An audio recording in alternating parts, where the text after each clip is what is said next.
ลงไปลงไปเลยลงไปนู่นลงไปเร็วลงไปเฮ้ย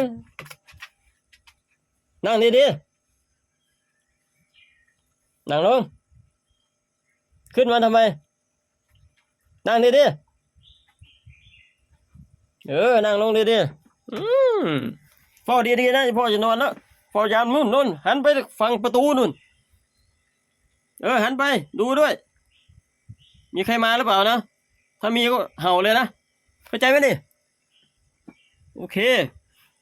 เฝ้าดีๆ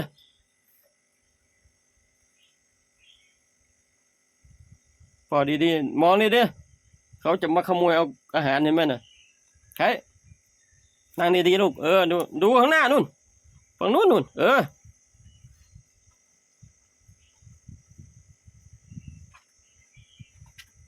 อ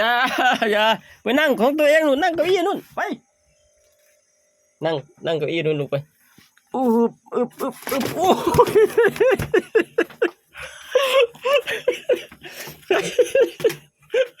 ใครลูกไปก่อนลูกใครไม่ต้องขึ้นมาไม่ต้องกลัวลูกลงไปก่อนลูกไปตะไคร้